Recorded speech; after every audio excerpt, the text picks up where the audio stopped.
Is going live. That's me, Alan. Going live. That's me. I don't know if it's dark enough or too light. I got my little light thing up there. And I just wanted this one especially about just thanking the people um, who are making all these, who are helping to let the message get out there about targeted individuals and just letting people know this is real. This is actually happening and getting out there. And just, I mean, in my case, and I've said this many times because I literally, one of the worst things that I personally have gone through is just to go through 30, at that time, 30 years of just this chronic side pain right here. Just, it's right here every single day, every hour. Not, I was glad I got pain meds for, very glad, thankful. But you want to know, well, what is it? What causes it? Can I take something? Um, but it wasn't until 2015, 2014, 2015, 2016 that people started doing the weird behaviors with their phone, and people at work at the nursing home acting a great place to work, but then all of a sudden they acted different. And this was happening at the same time as a change in just a switch over of, but it just all this all at once, and you didn't know what it was. Behaviors, and you never. In my case, I'd never heard of targeted individuals or TI syndrome, any of that stuff. I just knew I was in physical pain, constantly on my side, and it wasn't until I started looking around. Now, I had looked on the internet for what causes left side pain. Is it, all sorts of things, but it wasn't until they started doing that, you started hearing this voice stuff through the flooring, the boards of the flooring in the garage below that didn't belong to me. And you just, well, what is it? What's causing this? Man, I'm so cold. And it's like, and then it took like a year and a half. It's like, this is known as the targeted individual program. This is voice to skull. And I think it was Freedom for Targeted Individuals, Ella Free, Dr. Matt, the people she interviewed, and then the whole Myron May, the whole hell. It's like, it is so frustrating and depressing to go through all that and not know what it is. 30 years of all that, but then to finally get an answer and realize, oh, this isn't just me being in pain and nobody knows what the chronic pain syndrome, what the pain is. It's like, this is an intentional, on purpose, and people are actually getting money for it. And that's the thing. People are getting paid to torture me. And I'd never in my life hurt anybody. I just didn't. I was maybe boring. I'd like to have a couple beers at work. Well, at work. I'd get off work and, or I'd like to have it, but they wouldn't allow it. Do lots of cocaine and, no, just kidding. I'd get off work and I'd like to have a couple beers at home and just have a pack of smokes. About a day and a half, and just kind of like, that was about it. But I wasn't so for some people who are very moralistic and think that, well, then I did that, but I was actually pretty boring. But all I did was read books on theology and apologetics, humanist stuff too, secular humanists, and religious apologetics, and just to see all. Anyway, I actually thought, well, maybe the stress of all that back and forth, faith and doubt and all that kind of stuff. But it's like, other people in history, they haven't complained. They get stressed and all that. I thought, well, maybe, because I couldn't figure out any Occam's razor. I couldn't figure out any just naturalistic. Why would, I mean, people get stressed all the time, and we get stressed, but we don't, it's not the same as centuries of people going through that. And it's like, but nobody gave me an answer. It wasn't until V2K, I didn't even know the name of it. I just know somebody was messing with me, screwing with me just with the voices and doing the film thing. And it's like, why? Why are they doing this? And it didn't let up. And it was literally another year and a half of getting little bits on the computer. And I mean, you don't know if, I don't know, algorithms and things like that, but they finally allowed me to see and find some of the stuff. You don't know if it's stuff to put it out there. It's like Havana syndrome. They're allowing this stuff to be put on the news channel. I mean, it's like the Epstein thing. They've known about that for years. That one reporter lady knew about this for years and wanted to break the story years before. But at that time, it wasn't the right timing or something. They could have broken the story, saved a bunch of girls from going through the same thing, but it wasn't the right timing or something for them and their wants. Then they allowed it. He died. Now his French buddy died, whether that Giselle Maxwell, Ghislaine, whatever. Anyway, but they know this, but they're keeping this Havana syndrome up.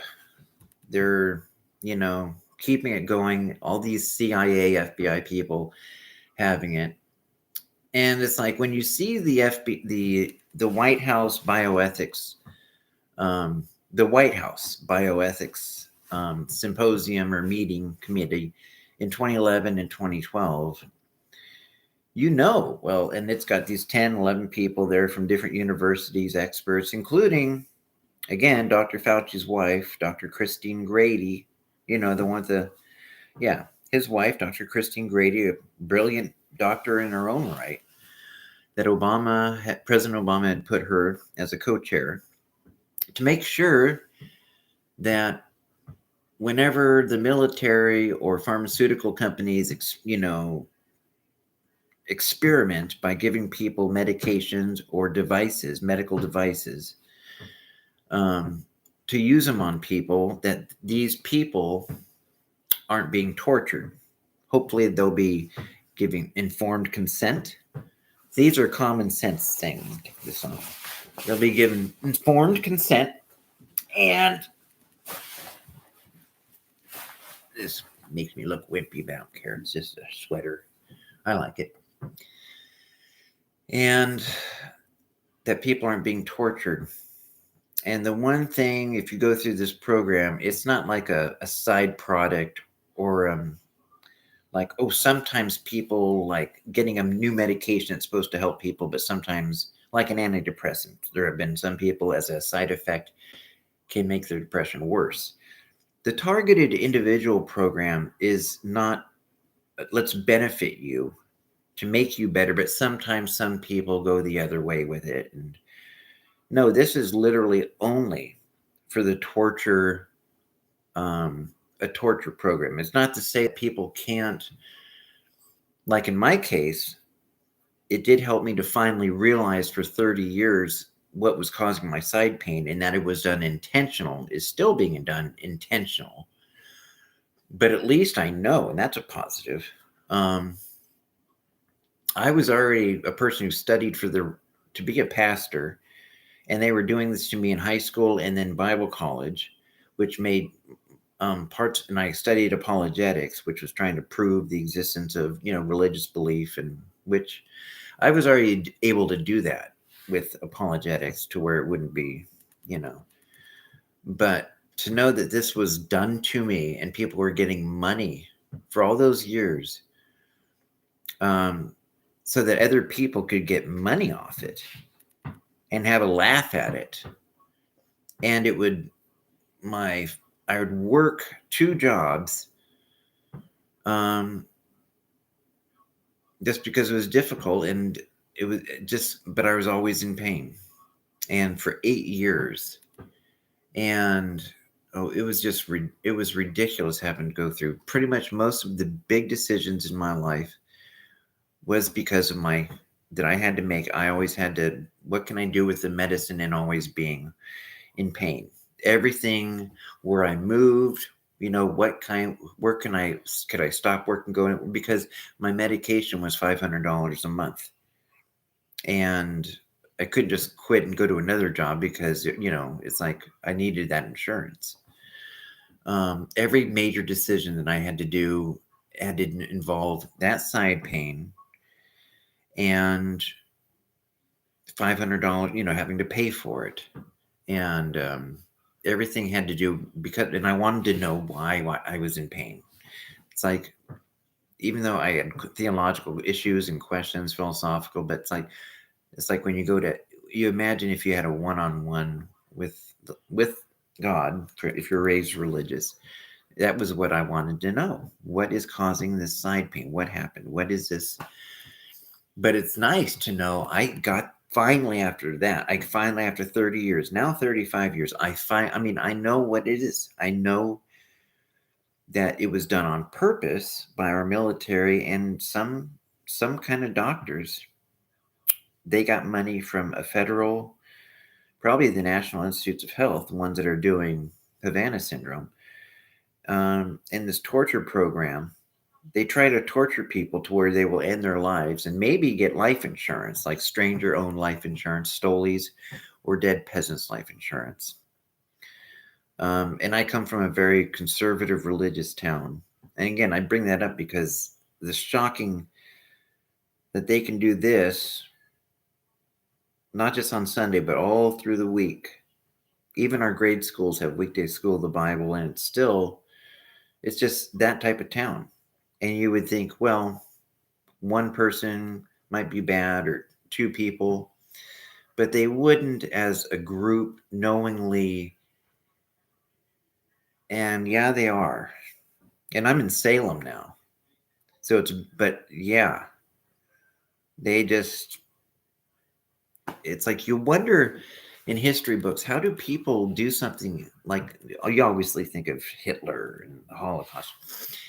How can people knowingly be a part of something and that if found out, their level of hypocrisy, their level of cruelty would make anybody on a normal day hang their head in shame. And they go home and watch either Fox News or CNN and point their finger at things that are way lower. But then the rest, they do this, they pay people every single day to come in and do voice to skull and send these little shocks, these little jolts, microwave electrical jolts. I wish it was. At first, when it started, I thought it was a cruel joke, actually, when it started, because I thought, well, why are people doing this with the sound? I thought literally somebody had put like a microphone in my coat or something, and it's like, this is a cruel joke, but I didn't know it was an actual program that they actually somehow. Anyway, 7:30, I think my mom's home, so I'll talk to you guys later. I'll finish it later. All right, love, guys. Bye.